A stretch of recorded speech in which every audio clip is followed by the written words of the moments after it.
Salut à tous, c'est Zoltan. J'espère que ça va bien. Donc voilà, toujours le même clan. Voilà. Donc on a quand même une sacrée bande de malades. Au-delà du jeu, il y a quand même une expérience humaine qui est assez importante. Donc ce gars là et son acolyte, Mister Totor. Voilà. Qui sont quand même de sacrées personnes. Capables, Suzanne était capable de partir et de faire un full bomber histoire de voir un village tout découpé en dentelle, peu importe la perte de trophée. Donc, comme je disais, c'est vraiment avant le jeu qui est super important. Hein. Moi je suis addict. C'est une rencontre, une expérience humaine avec des gens qui sont tous sensationnels. Donc voilà, ça c'est une petite parenthèse. Donc je vais vous parler des attaques de villages centraux en fait.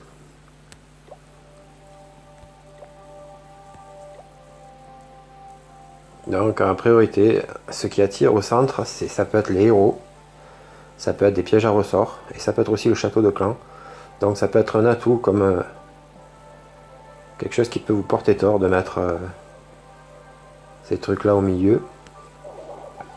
Je vais vous montrer un truc sur des pièges squelettiques qui peuvent attirer les troupes. C'est la dernière GDC qu'on a fait. Alors, je crois que c'est ça. Donc sur un petit file de ma part, où ma deuxième vague de Valkyrie ne part pas au bon endroit.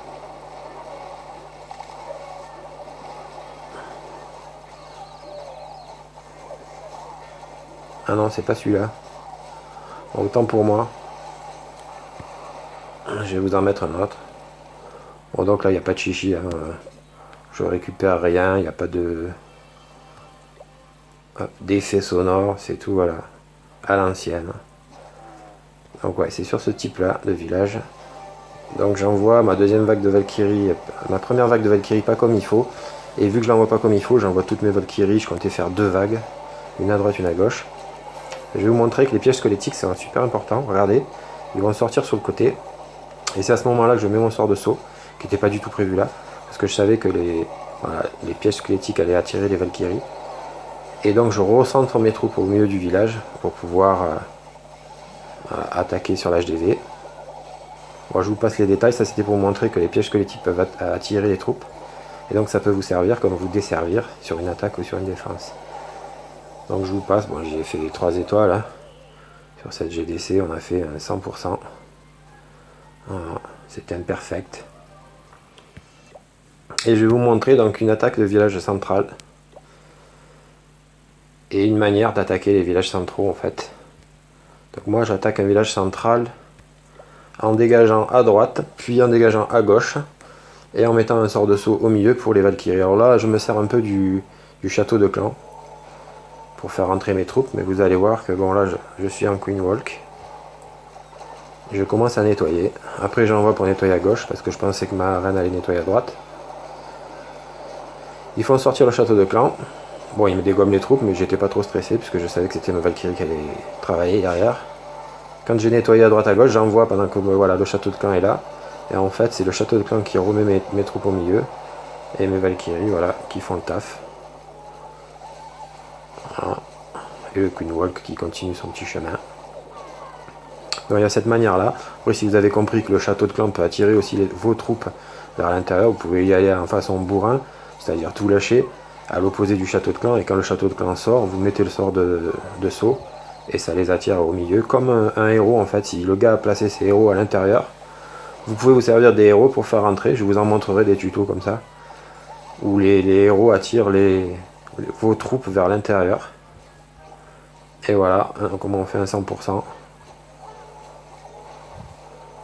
Voilà. Encore une fois sur mon clan, voilà, on vit ça comme une expérience avant tout humaine, donc on prend tout le monde, on regarde pas savoir si le gars a évolué, s'il va faire un malheur en GDC, on prétend pas être top 1 FR ou top 10 FR. Ce qu'on veut, nous, c'est voilà, profiter. On est un peu comme des surfeurs, on est sur une vague et on verra bien où elle nous porte, quoi. Et voilà, on regarde pas de bousiller une GDC sous simple fait que quelqu'un a dit allez, on fait un T pas cap, vous n'êtes pas cap d'attaquer à la dernière heure tous ensemble. Voilà, on teste des choses, on peut gagner une GDC comme ça, on peut la perdre. On en a déjà perdu en faisant d'autres trucs. Mais on n'est pas là pour faire du chiffre et on est là pour s'éclater. Et voilà, mais c'est grâce à des gens comme ça. Voilà. Ils sont tous là. Alors bon, il y en a beaucoup en rouge encore une fois parce on est en vacances. Moi par exemple, je suis en rouge parce que j'ai ma reine qui évolue. Et on fait pas de GDC quand on a des héros en évolution. Voilà. Bon, j'espère que ça vous a apporté quelque chose. Bon, il y aura d'autres vidéos dans ce style-là. À bientôt. Au revoir.